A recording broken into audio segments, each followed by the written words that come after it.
The guy. Yeah, talk about it. He looks like he's either Haitian, like Haiti, in that neighborhood you hear about down there, or African American, kind of more No, Haitian. Haiti. Yeah, Haiti. Yeah. It's like in the slums there. In the slums. And bad things keep happening, and they keep happening, and then earthquakes and political unrest. Like, oh my God, there's no God. It's all a crock. He's kind of standing tall right now. He's standing tall. Yeah. So now we also need to get that thing out of his back because it happened in a gang fight, and that can't be helping the situation. And he has like excruciating pain, and it's not there always, but man, when it's there, which is a lot, it's really, really, really bad. Really bad, and he takes, he doesn't have access to good meds, so they're doing something like hooch or I don't know what, something to numb the pain, self-medicating. Oh.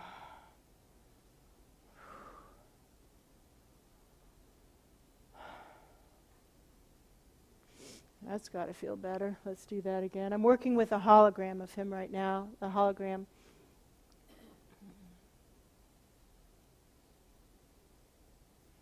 Let's do that one more time.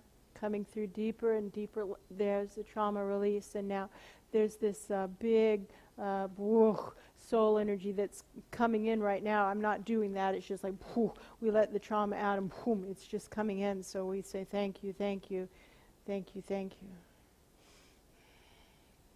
Just coming through, looking for any other bits of the trauma to release, and the soul energy is just pouring in, pouring in, pouring in.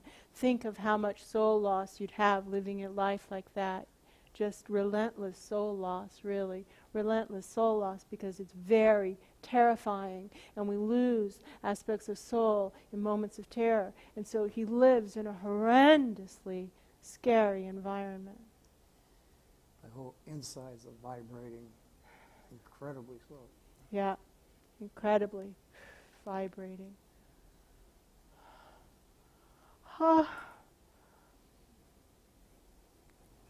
So he decided there was no God when his mother died in a mugging. And he thought she was just a saint, And then he thought, no way. No way. No way is there a God. He was a teenager, maybe 12 years old, maybe not quite a teenager, preteen. And he decided, it was like he chose then, like he had a choice then. What was he going to choose? Is there a God, yes or no? He chose no. And now he's having another choice. Another moment to choose, you see? And he sees his mom coming to him, and he, he's been asking for this for a long time.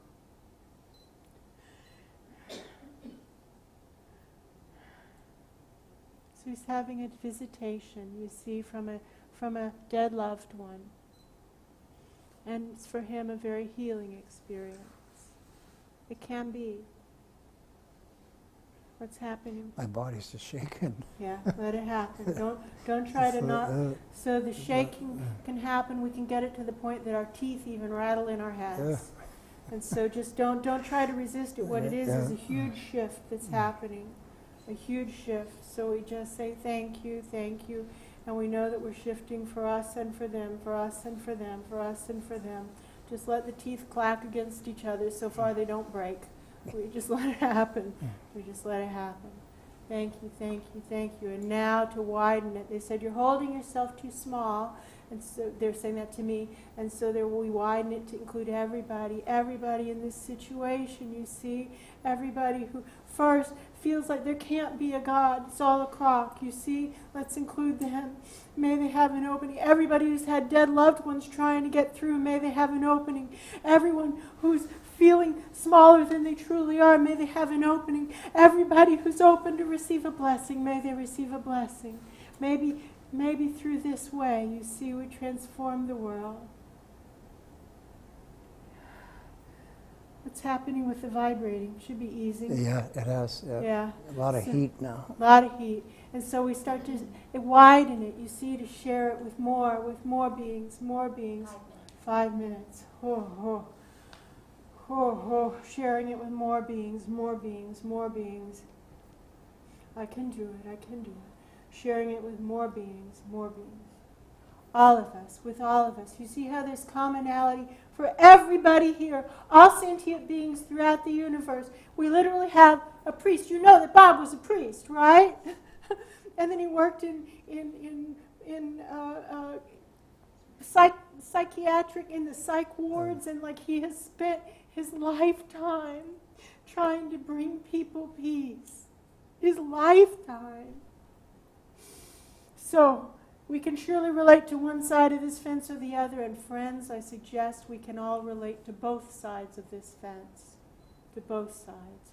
So may we all be healed. May Bob and me and everybody like us, which is probably all beings, be brought to perfect frequency and alignment and in harmony with the all that is.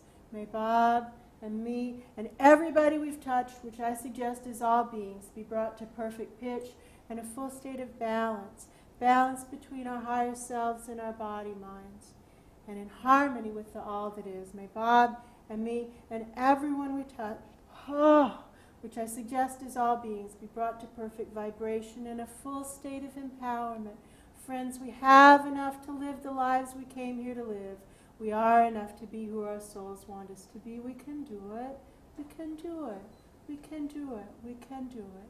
So be it. So be it. Now we start to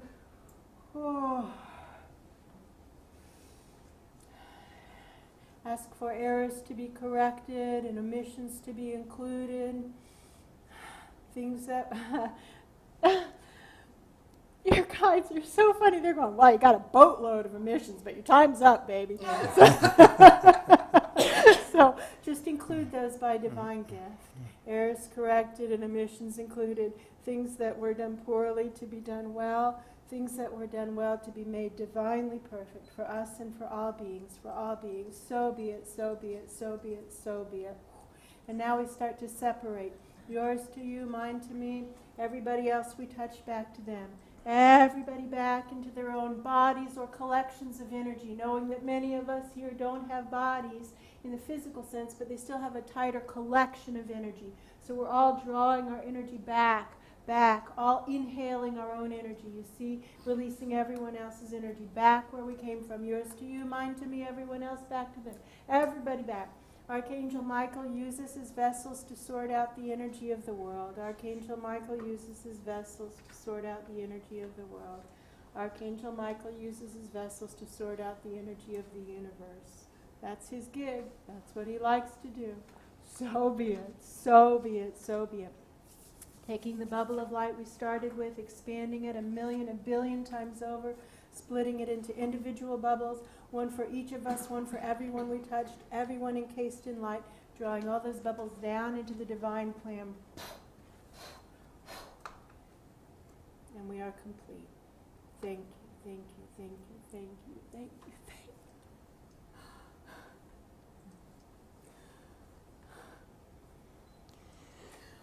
When you started separating, it was like he waved goodbye, like we were friends, like as if we became friends.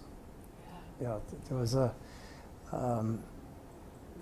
there was a warmth. Love. Yeah. Love. It's like I met a friend. Yeah. Will you be working with him again? Yeah, it looks like he's hanging around.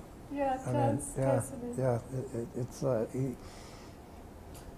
It's almost like he cleaned himself up, you know, compared to when he first started. Yeah. Any other awarenesses or something you'd like to share? Let's see. At one point, it's like he really punched me in the side here. Or were you This- feeling this- where his pain was? Well, either one. Yeah, it was on the, at one on one point side. during the session, this one side really just, That's where he has a bad injury, like he has a Okay. crushed bone from a Right. fight thing.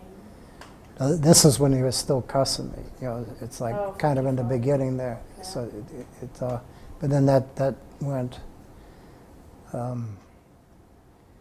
It just feels like relaxed, like the air went out of the balloon, you know, type of, type thing. So now, my perception, and I could be not perception, that is the wrong word, my expectation is that he's going to need repeated support, you see, and so when your back spasms, you could consider maybe it's him trying to get your attention, you see? That would be what I would take as my working theory. Not that it will forever work, but this seems to be like this is fresh meat to work with, right? Yeah. So work it. Right? Any questions now? Linda, where's the mic? Hold on a sec. Can we have the mic? And just pass it around? Stay. Just stay. Sure. Yeah.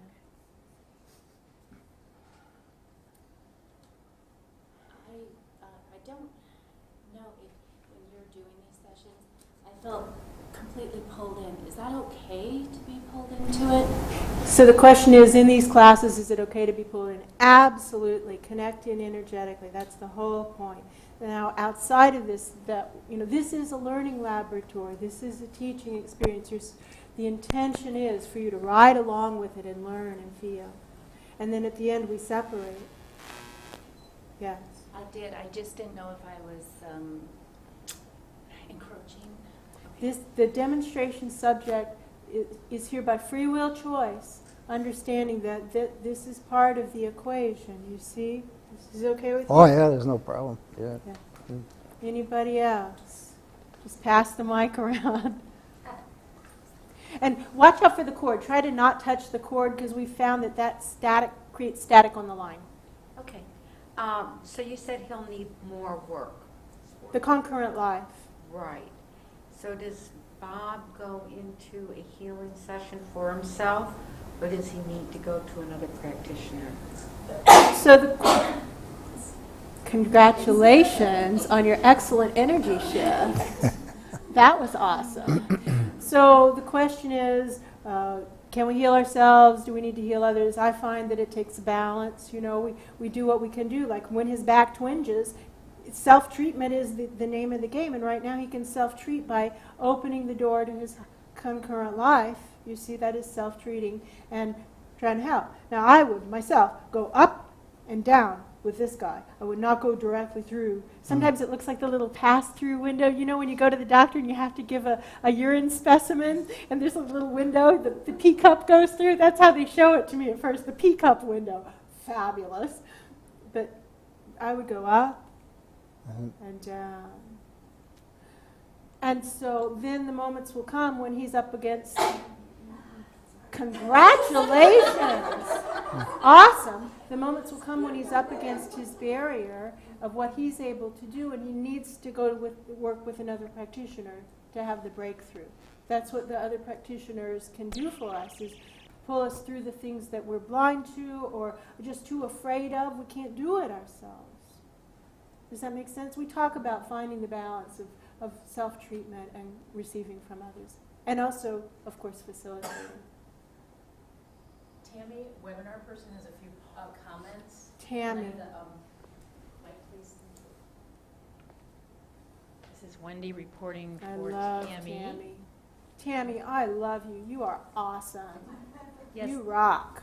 Tammy made some comments throughout the demo. The first one is holy good grace. That is humbling. The next one is seeing dark beings on other planets, question marks. And then the next one is including them too. The last one is, oh my gosh, what an experience. Thank you, Lynn and Bob, many tears. Yeah, yeah. So Tammy, just consider, you see that the awareness of something going on other planets could explain a lot about your life, couldn't it, honey? Just consider the experience of feeling, whoa, I am surrounded by aliens. There's one more question pun from the intended. Boston Tribe. Right, we're not going to go down that road. Okay. What if the two met physically? What if the two met physically? I have been asked this question many, many times. And I think that it always is an individual situation. I think if these two had met at first, he would have said, "Fuck you, Father!"